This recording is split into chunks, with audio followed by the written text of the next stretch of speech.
नमस्कार, मी सुवर्णाच फॅशन क्लबमध्ये तुमचे स्वागत आहे. पहा, आपल्याला डिझायनर ब्लाऊज तयार करायचे आहे. खूप सुंदर अशी डिझाईन आलेली आहे, पण याचा गळा जो असतो तो खूप मोठा असतो. गळा रुंदी जी असते ती मोठी असते आणि माप जे असते छोटे आहे. तर गळा रुंदी पहा 8 इंच आलेली आहे आपली. तर तयार करायची आहे आपल्याला 5 इंचाची. तर ती कोणत्या पद्धतीने करायची ते पाहूया. आम्ही अशी व्यवस्थित घडी घालून घेतली आणि आपल्याला गळा रुंदी मोजून घ्यायची आहे. गळा रुंदी मोजताना आपल्याला आपण जे अखंड बाजू असते तिकडून न मोजता आपण जिकडून डिझाईन तयार केलेली आहे त्या डिझाईनकडून मोजून घ्यायची. गळा रुंदी 2.5 इंच घेतली आणि जेवढा तुम्हाला गळा हवा आहे त्या पद्धतीने आपण माप घ्यायचे.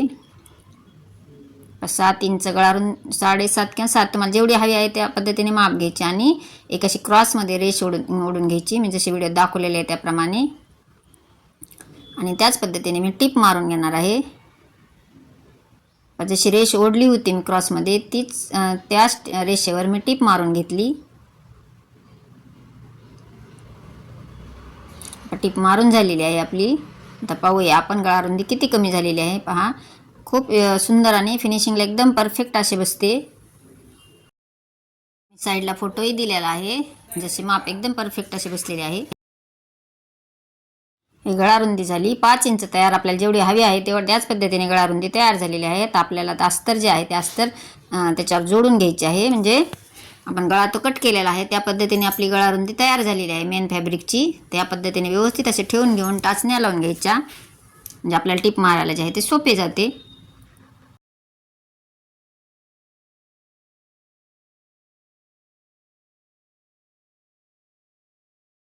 आपल्या टाचण्या लावून झालेल्या आहेत. आता आपल्याला डिझाईन जी आहे ते अस्तरवरून थोडीफार लक्षात येते. त्याच पद्धतीने आपण पूर्ण मशीनची गोल राऊंड टिप मारून घेणार आहोत.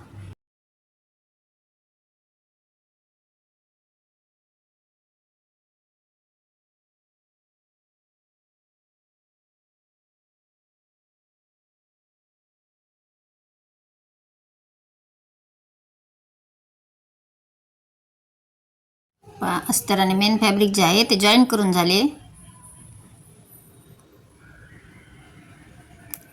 टाचण्या काढून घेतल्या. एकदा चेक करायची की आपली जी डिझाईनची टिप आपण जी डिझाईनच्या साईडला टिप मारलेली आहे अस्तर आणि मेन फॅब्रिक जॉईन करण्यासाठी ते व्यवस्थित आलेली आहे का, आणि चेक खात्री झाल्यानंतर आपण मधला जो कापड आहे तो एक्स्ट्राचा कट करून घ्यायचा.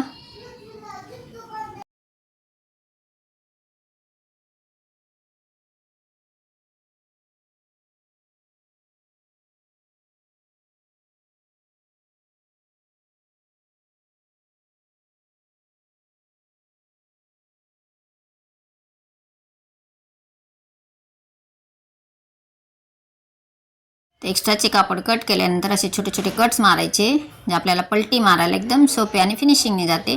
ते आता कट मारल्यानंतर मी अस्तरवर एक दाबटीप मारून घेणार आहे. या पद्धतीने दाबटीप मारून घेतली. दाबटीप मारून झालेली आहे.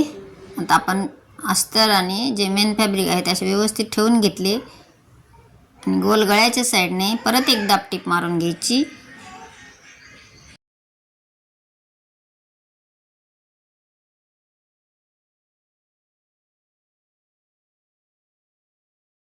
गळ्याच्या डिझाईनवर टिप मारून घेतली. आता पूर्ण चारही साईड आपल्याला जॉईन करून घ्यायचे आहेत.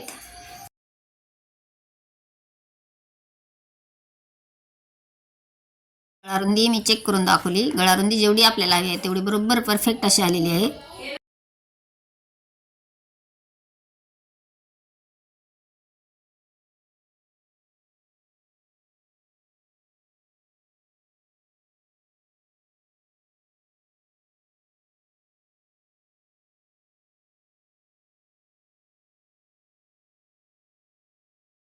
चारही साईड जॉईन झाल्या. आता एक्स्ट्राचे जे ब्लाऊज पीसचे कापड आहे ते कट करून घेऊया.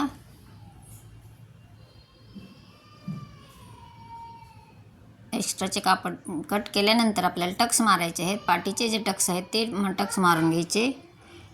दोन्ही साईडचे टक्स मारून घेतले. आता आपण याला पाठीला पट्टी लावून घेऊया.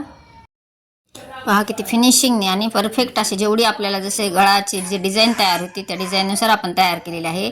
आणि याच्यात पुढची जी डिझाईन आहे, पुढचा गळा पण प्रॉपर येण्यासाठी कोणती ट्रिक वापरलेली ह्याचाही व्हिडिओ मी अपलोड करणारच आहे. नक्की पहा. संपूर्ण व्हिडिओ पाहिल्याबद्दल धन्यवाद.